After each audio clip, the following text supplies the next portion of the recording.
राजा युधिष्ठिर ने पूछा, देवर्षि नारद जी, मेरे जैसा ग्रहासक्त गृहस्थ बिना विशेष परिश्रम के इस पद को किस साधन से प्राप्त कर सकता है? आप कृपा करके मुझे बतलाइए। नारद जी ने कहा, युधिष्ठिर, मनुष्य गृहस्थाश्रम में रहे और गृहस्थ धर्म के अनुसार सब काम करे, परंतु उन्हें भगवान के प्रति समर्पित कर दे और बड़े बड़े संत महात्माओं की सेवा भी करे, अवकाश के अनुसार विरक्त पुरुषों में निवास करे और बार बार श्रद्धा पूर्वक भगवान के अवतारों की लीला सुधा का पान करता रहे। जैसे स्वप्न टूट जाने पर मनुष्य स्वप्न के संबंधियों से आसक्त नहीं रहता, वैसे ही ज्यों ज्यों सत्संग के द्वारा बुद्धि शुद्ध हो, त्यों ही त्यों शरीर, स्त्री, पुत्र, धन आदि की आसक्ति स्वयं छोड़ता चले, क्योंकि एक ना एक दिन ये छूटने वाले ही हैं। बुद्धिमान पुरुष को आवश्यकता के अनुसार ही घर और शरीर की सेवा करनी चाहिए, अधिक नहीं। भीतर से विरक्त रहे और बाहर से रागी के समान लोगों में साधारण मनुष्यों जैसा ही व्यवहार करे। माता पिता, भाई, बंधु, पुत्र, मित्र, जात वाले और दूसरे जो कुछ कहे अथवा जो कुछ चाहे, भीतर से ममता ना रखकर उनका अनुमोदन कर दे। बुद्धिमान पुरुष वर्षा आदि के द्वारा होने वाले अन्नादि पृथ्वी से उत्पन्न होने वाले सुवर्ण आदि, अकस्मात प्राप्त होने वाले द्रव्य आदि तथा सब प्रकार के धन भगवान के ही दिए हुए हैं, ऐसा समझकर प्रारब्ध के अनुसार उनका उपभोग करता हुआ संचय न करे। उन्हें पूर्वोक्त साधु सेवा आदि कर्मों में लगा दे। मनुष्यों का अधिकार केवल उतने ही धन पर है जितने से उनकी भूख मिट जाए। इससे अधिक संपत्ति को जो अपनी मानता है वह चोर है, उसे दंड मिलना चाहिए।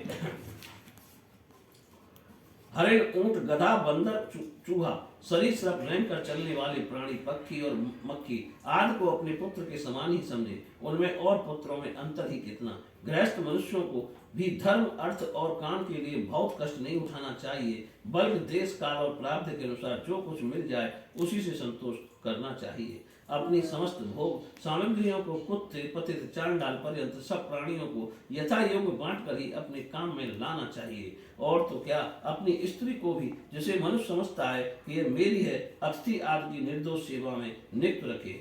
लोग स्त्री के लिए अपने प्राण तक दे डालते हैं, यहाँ तक कि अपने माँ बाप और गुरु को भी मार डालते हैं। उस स्त्री पर से जिसने अपनी ममता हटा ली, उसने स्वयं नित्य विजयी भगवान पर भी विजय प्राप्त कर ली। यह शरीर अंत में कीड़े, विष्टा या राख की ढेरी होकर रहेगा। कहाँ तो यह तुच्छ शरीर और इसके लिए जिसमें आसक्त होती है वह स्त्री, और कहाँ अपनी महिमा, आकाश को भी ढक रखने वाला अत्यंत आत्मा। गृहस्थ को चाहिए कि प्रारब्ध से प्राप्त और पंच यज्ञ आदि से बचे हुए अन्न से ही अपना जीवन निर्वाह करे। जो बुद्धिमान पुरुष इसके सिवा और किसी वस्तु में स्वतत्व नहीं रखते, उन्हें संतों का पद प्राप्त होता है। अपनी वर्णाश्रम विहित वृत्ति के द्वारा प्राप्त सामग्रियों से प्रतिदिन देवता, ऋषि, मनुष्य, भूत और पितृगण तथा अपने आत्मा का पूजन करना चाहिए। यह एक ही परमेश्वर की भिन्न भिन्न रूपों में आराधना है।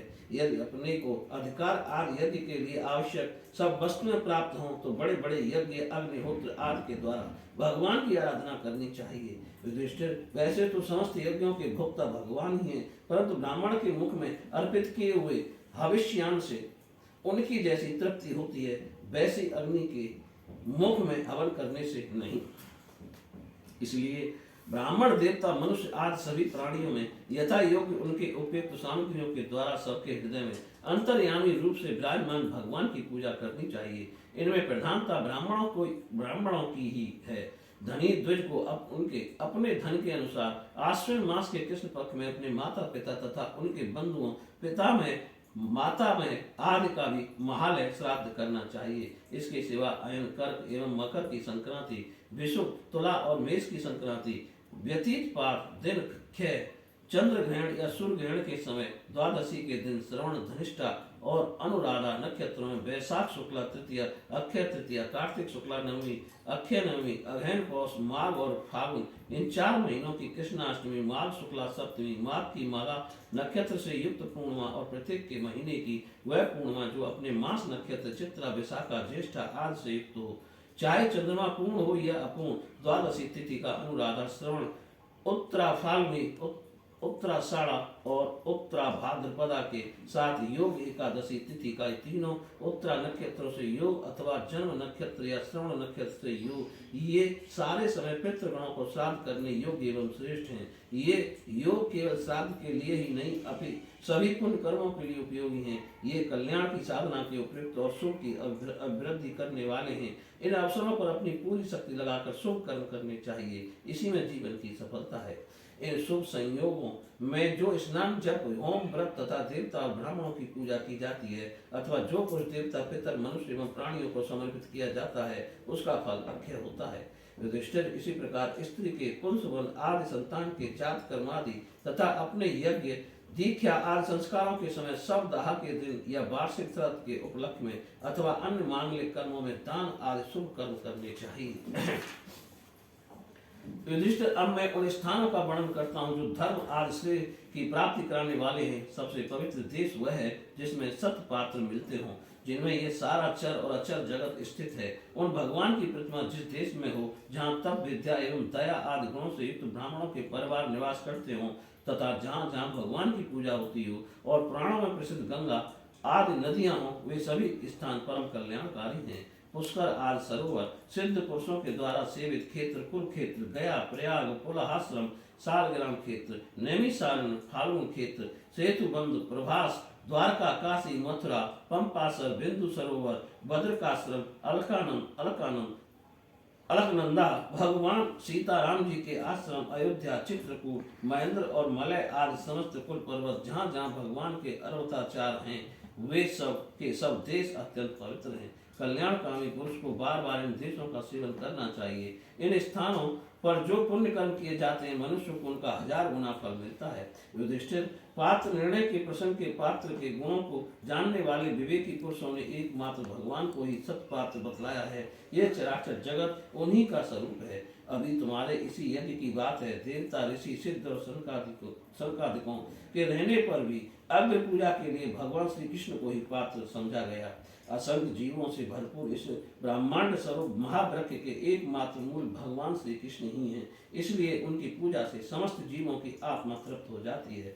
उन्होंने मनुष्य, पशु, पक्षी, ऋषि और देवता आदि के शरीर रूप पुरों की रचना की है तथा वे ही इन पुरों में जीव रूप से शयन भी करते हैं। इसी से उनका एक नाम पुरुष भी है।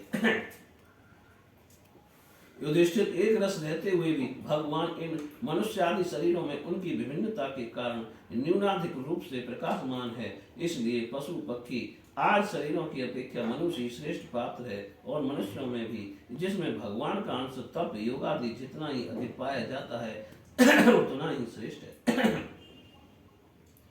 युधिष्ठिर, त्रेता आदि युगों में जब विद्वानों ने देखा कि मनुष्य परस्पर एक दूसरे का अपमान आदि करते हैं, तब उन लोगों ने उपासना की सिद्धि के लिए भगवान की प्रतिमा की प्रतिष्ठा की। तभी से कितने ही लोग बड़ी श्रद्धा और सामग्री से प्रतिमाएं में भी भगवान की पूजा करते हैं, परंतु जो मनुष्यों से द्वेष करते हैं उन्हें प्रतिमा की उपासना करने पर भी सिद्धि नहीं मिल सकती। युधिष्ठिर, मनुष्यों में भी ब्राह्मण विशेष सुपात्र माना गया है, क्योंकि वह अपनी तपस्या, विद्या और संतोष आदि गुणों से भगवान के वेद रूप शरीर को धारण करता है। महाराज, हमारी और तुम्हारी तो बात ही क्या, ये तो सर्वात्मा भगवान श्री कृष्ण हैं। इनके भी इष्ट देव ब्राह्मण ही हैं, क्योंकि उनके चरणों की धूल से तीनों लोग पवित्र होते रहते हैं। बोलिए श्री कृष्ण भगवान की जय।